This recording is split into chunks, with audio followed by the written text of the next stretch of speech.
They call you cold. They say you're distant, calculating, even heartless. But what if I told you that what the world mistakes for coldness is actually something far more complex, something most people will never understand? What if the very traits that make others uncomfortable are the same ones that reveal a mind operating on an entirely different frequency? Carl Jung, the Swiss psychiatrist who revolutionized our understanding of personality, spent decades studying the human psyche. He discovered that some minds don't just think differently, they perceive reality through layers most people never access.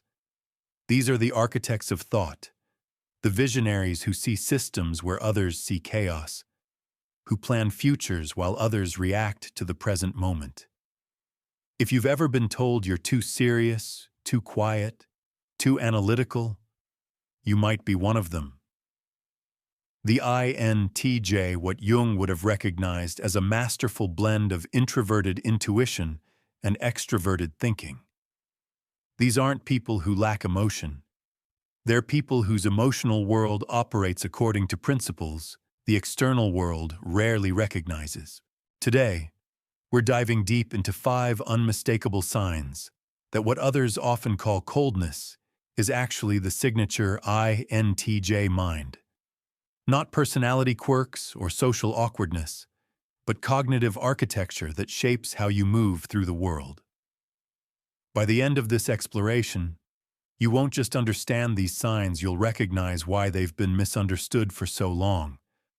But first, let's address the fundamental misconception. The world sees distance and assumes disconnection. It sees calculation and assumes manipulation. It sees independence and assumes arrogance. But Jung understood something most people miss, that introversion isn't about being antisocial, and thinking preference isn't about being emotionless. These are structural differences in how consciousness processes information and energy. The INTJ doesn't withdraw from the world because they dislike people. They withdraw because their internal system requires space to synthesize, to build, to create the frameworks that will eventually serve everyone around them. They don't calculate to manipulate, they calculate to understand, to predict, to prepare for futures others haven't even imagined yet. So when someone calls you cold, remember this. They're seeing the surface of something they don't comprehend. What appears as emotional distance is often emotional protection. What looks like social disinterest is frequently social precision. What seems like intellectual arrogance is usually intellectual honesty. Let's begin with the first sign. You're not cold. You're just an INTJ. Sign number 1. You don't react immediately to emotional situations, and people interpret your pause as indifference. But here's what's actually happening in those moments of apparent coldness. While others are responding with their first emotional impulse, your mind is running a different program entirely. You're not frozen by indifference, you're processing through multiple layers of analysis.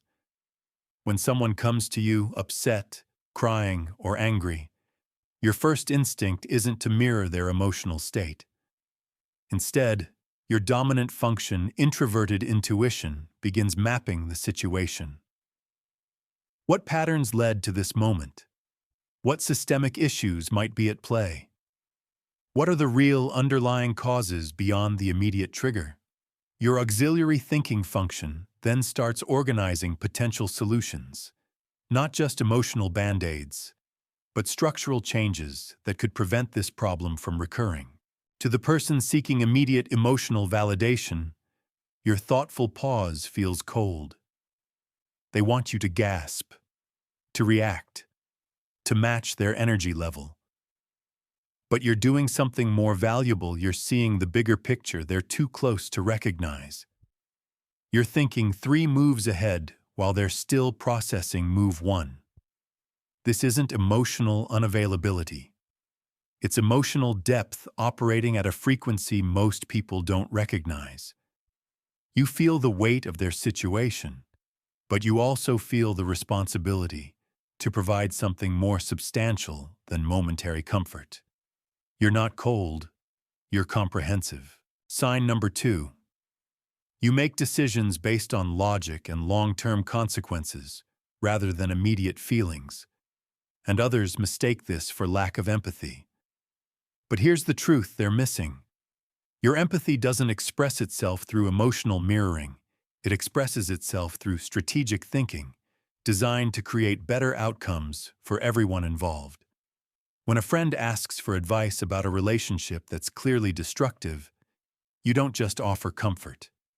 You present the logical analysis they need to hear, even when it's difficult. When a colleague is making a career decision based purely on emotion, you outline the practical implications they haven't considered. When someone is stuck in a pattern that's hurting them, you identify the pattern and suggest systematic changes.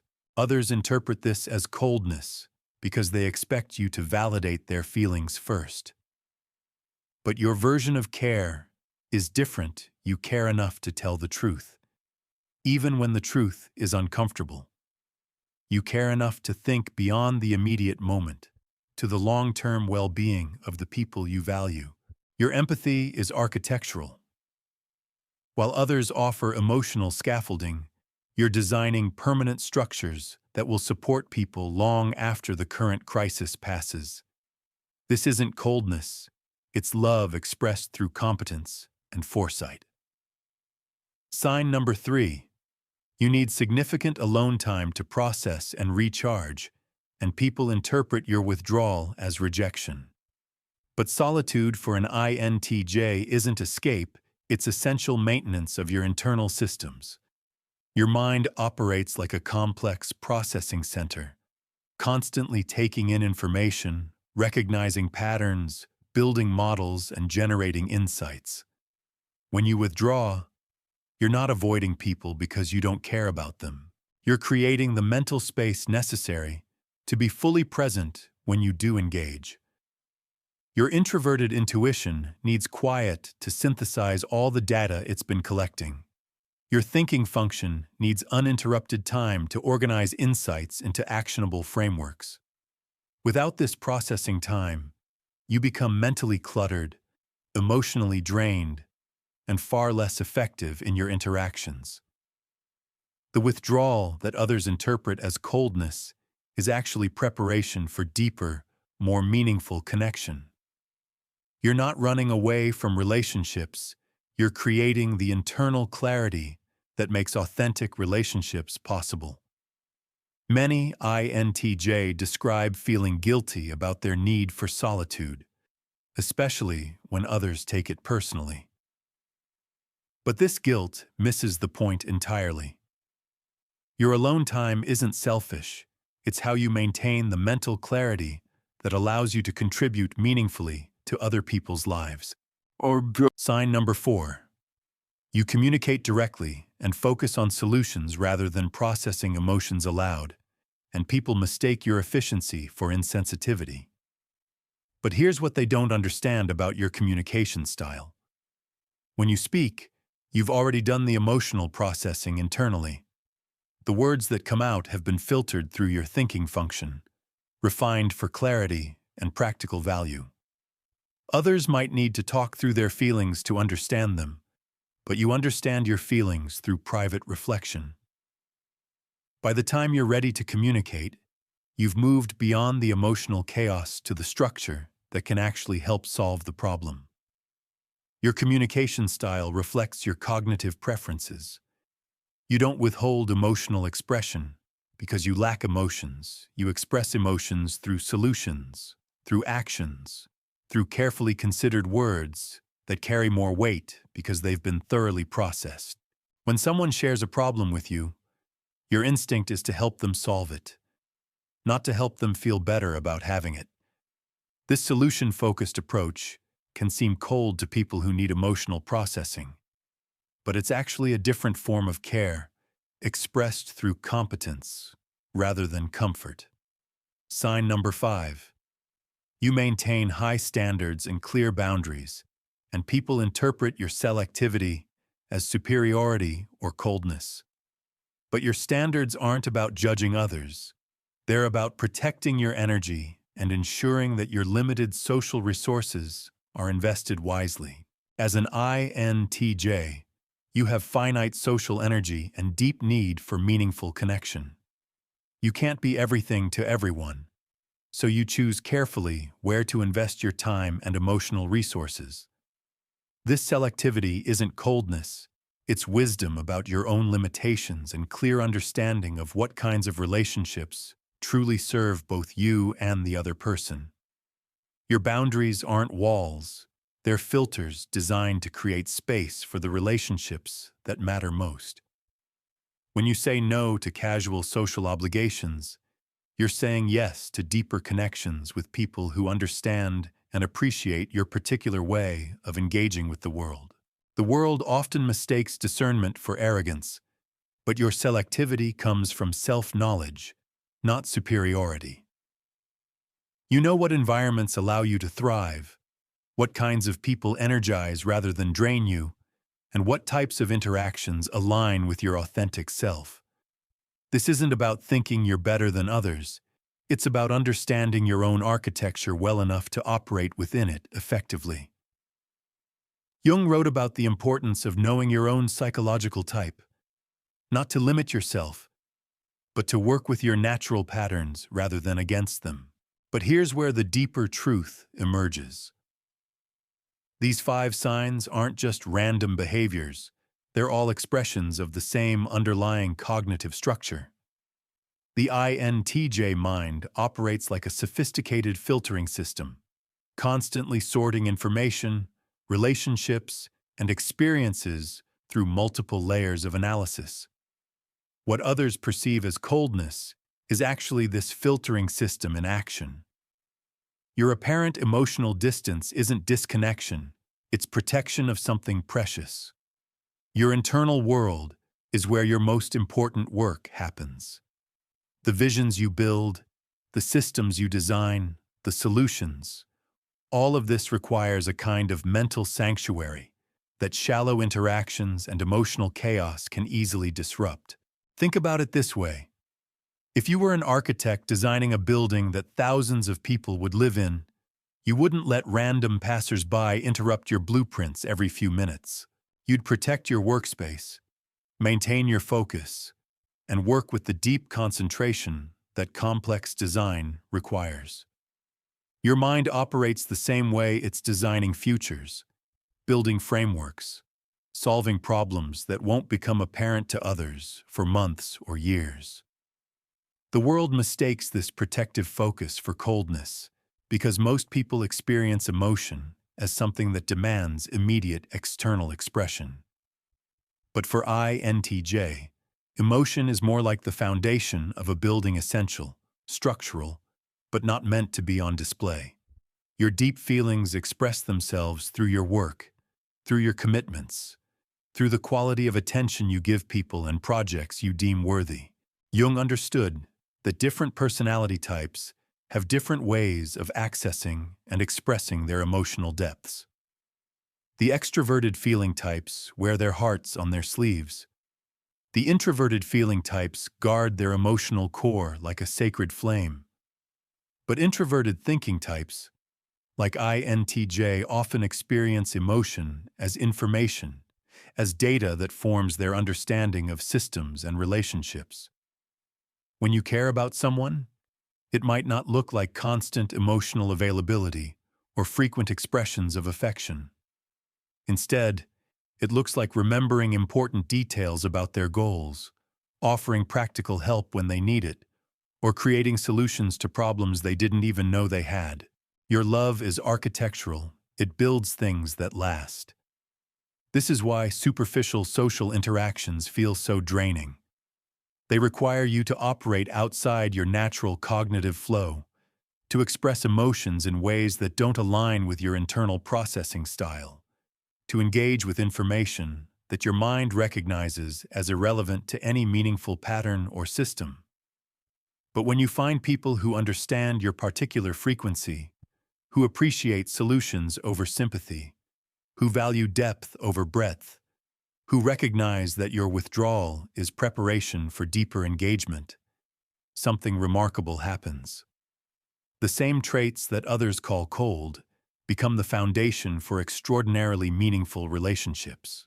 These relationships don't require you to perform emotional availability in conventional ways. Instead, they allow your natural caring style to emerge thoughtful, strategic, deeply committed, and expressed through actions rather than words. The people who truly know you understand that your love is like a well-engineered structure. It might not be immediately visible, but it's built to withstand anything. The tragedy isn't that you're cold, it's that so many people mistake depth for distance, complexity for coldness, and strategic thinking for emotional unavailability. Jung spent his career trying to help people understand that different minds operate according to different principles, and that these differences aren't flaws to be corrected, but designs to be honored. Your INTJ mind isn't broken or deficient. It's not missing some crucial emotional component that other types possess. It's operating exactly as it was designed to operate, with precision, depth, and a long-term perspective that most people simply cannot access. The world needs minds like yours, even when it doesn't always understand them. What the world calls coldness is often more clarity. What it calls emotional unavailability is often emotional depth. What it calls distance is often independence. So the next time someone calls you cold, remember this. They're seeing the surface of something they don't comprehend. You don't need to perform or justify your emotions to anyone. You don't need to apologize for requiring solitude, for maintaining standards, for thinking or for expressing care through competence rather than constant emotional availability. You were designed to see what others miss, to build what others can't imagine, to hold steady while others fluctuate. Your so-called coldness is actually consistency, the rare ability to maintain your internal compass regardless of external pressure. While others bend with every social breeze, you hold your ground until something worthy of movement appears. This isn't stubbornness, it's structural integrity. Your mind operates like a sophisticated instrument that requires calibration, not constant adjustment, to match whatever frequency happens to be loudest in the room. The same steadiness that others interpret as rigidity is what allows you to see patterns across time, to connect dots that span months or years, to build solutions that outlast the problems that created them. Jung recognized that some minds are built for the long game, for seeing beyond the immediate chaos to the underlying order. Your apparent coldness is often just clarity, the ability to see situations without the emotional static that clouds most people's judgment. You're not heartless. You're operating from a different kind of emotional intelligence, one that prioritizes understanding over reaction. Think about the times you've been called cold for staying calm during crisis. While others panic, your mind shifts into a different mode, not because you don't feel the weight of the situation, but because you feel the responsibility to think clearly when clear thinking matters most. Your emotional response is channeled through your analytical framework, creating solutions instead of adding to the chaos. This is why small talk feels so hollow to you. Your mind craves substance, meaning, depth. When someone asks how you are, you're not being cold when you give a brief, honest answer. You're being efficient. You're reserving your communication energy for conversations that actually matter, for exchanges that build something rather than just fill silence. The next time someone calls you cold, pause and recognize what they're really seeing: a mind that operates with precision in a world that mistakes depth for distance. You're not broken or missing something essential. You're exactly as you were designed to be: an architect of thought, a guardian of meaning, a builder of futures others haven't imagined yet. Your coldness is clarity, and the world needs both. Like, share, and subscribe if you felt this. And if you're an INTJ, drop a red heart in the comments to let the rest of us know you're watching.